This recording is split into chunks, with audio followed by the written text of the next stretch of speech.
ಚಿಕನಲ್ಲಿ ಅತ್ಯಂತ ರುಚಿಯಾಗಿರುವಂಥ ಮಂಗಳೂರು ಸ್ಟೈಲಲ್ಲಿ ಮಾಡುವಂತಹ ಕೋಳಿ ಗಸಿಯನ್ನು ಹೇಗೆ ಮಾಡೋದು ಅನ್ನೋದನ್ನು ಇವತ್ತಿನ ವಿಡಿಯೋದಲ್ಲಿ ತುಂಬಾ ಸುಲಭವಾಗಿ ನಾನು ಹೇಳ್ಕೊಡ್ತಾ ಇದ್ದೇನೆ.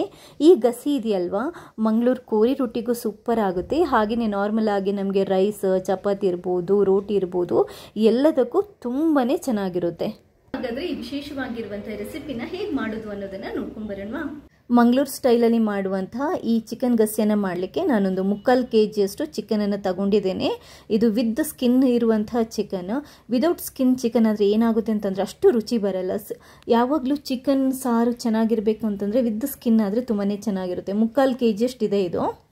ಮೊದಲಿಗೆ ನಾವೊಂದು ಮಸಾಲನ ರೆಡಿ ಮಾಡ್ಕೋಬೇಕು. ಅದಕ್ಕೆ ಸ್ಟವ್ ಮೇಲೆ ಒಂದು ಬಾಣಲೆ ಇಟ್ಟು ಅದನ್ನೊಂಚೂರು ಬಿಸಿ ಮಾಡಿಕೊಂಡು 1-2 ಟೇಬಲ್ ಸ್ಪೂನಷ್ಟು ಕುಕ್ಕಿಂಗ್ ಆಯಿಲನ್ನು ಹಾಕೊತಾ ಇದ್ದೇನೆ. ಅದಕ್ಕೆ 1 ಈರುಳ್ಳಿನ ಕಟ್ ಮಾಡ್ಕೊಂಡು ಹಾಕೊತಾ ಇದ್ದೇನೆ.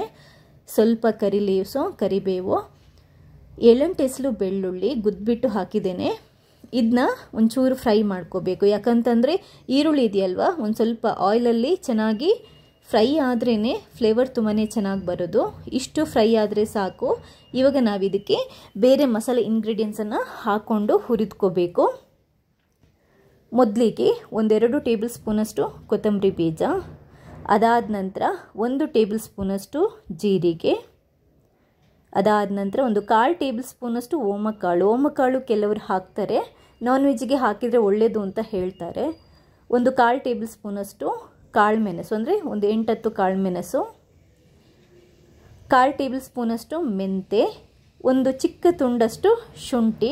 ಹಾಗೆಯೇ ಒಣಮೆಣಸನ್ನು ಕೂಡ ನಾವು ಇವಾಗಲೇ ಹಾಕೋಬಹುದು. ನಾನೊಂದು 10 ಬ್ಯಾಡಗಿ ಮೆಣಸು, 4-5 ಗುಂಟೂರು ಮೆಣಸು ಅಂದರೆ ಖಾರ ಮೆಣಸನ್ನು ಹಾಕ್ಕೊಂಡಿದ್ದೇನೆ. ಈ ಎಲ್ಲದನ್ನು ಒಟ್ಟಿಗೆ ನಾವು ಹುರಿದ್ಕೋಬಹುದು. ಉರಿಯನ್ನು ಕಮ್ಮಿ ಇಟ್ಕೊಳ್ಳಿ, ಯಾಕಂತಂದರೆ ಯಾವುದೂ ಕೂಡ ಇಂಗ್ರೀಡಿಯೆಂಟ್ಸ್ ಕರಟಬಾರ್ದು. ಕರಟಿದ್ರೆ ಪದಾರ್ಥ ಅಥವಾ ನಮ್ಮ ಗ್ರೇವಿ ಇರುತ್ತಲ್ವ, ಅದರದ್ದು ಫ್ಲೇವರ್ ಚೇಂಜ್ ಆಗೋಗುತ್ತೆ.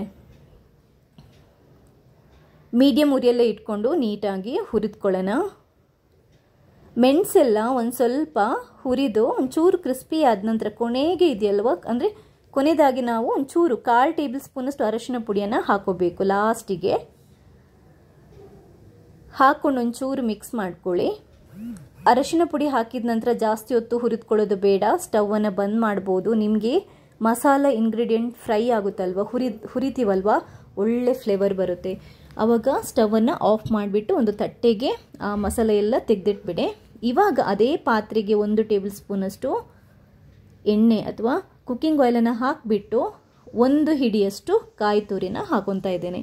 ಕಾಯಿ ತುರಿ ಜಾಸ್ತಿ ಹಾಕೋಬಾರ್ದು, ಯಾಕಂತಂದರೆ ಮೆಣಸಿನ ಅಥವಾ ಈ ಹುಳಿ ಮುಂಚಿದ ಅರೆಪು ಅಂತಾರೆ, ಅಂದರೆ ಹುಳಿ ಮತ್ತು ಮೆಣಸಿನ ಮಸಾಲೆ ಜಾಸ್ತಿ ಇದ್ರೇ ಚೆನ್ನಾಗಾಗೋದು.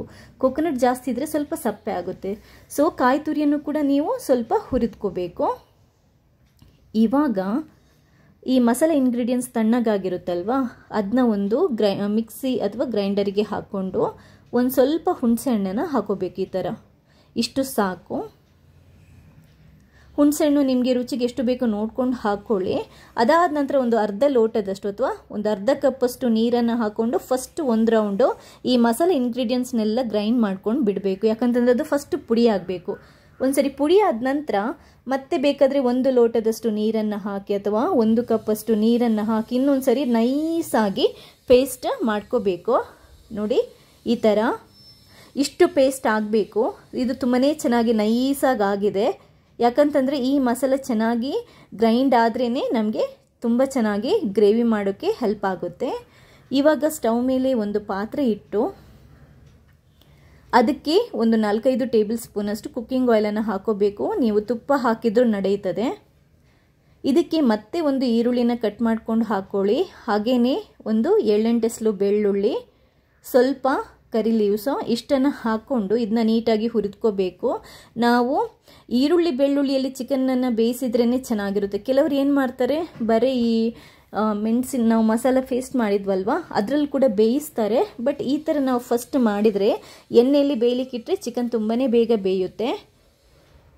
ಈರುಳ್ಳಿ ಎಲ್ಲ ಸ್ವಲ್ಪ ಫ್ರೈ ಆದ ನಂತರ ಚಿಕನನ್ನು ಹಾಕ್ಕೊಂಡು 1 ರೌಂಡ್ ಮಿಕ್ಸ್ ಮಾಡ್ಕೊಳ್ಳಿ. ಅದಾದ ನಂತರ 1 ಟೇಬಲ್ ಸ್ಪೂನಷ್ಟು ಉಪ್ಪನ್ನು ಹಾಕೊತಾ ಇದ್ದೇನೆ. ಒಂದು ಸ್ವಲ್ಪ ಅರಶಿನ ಪುಡಿಯನ್ನು ಹಾಕೊತಾ ಇದ್ದೇನೆ.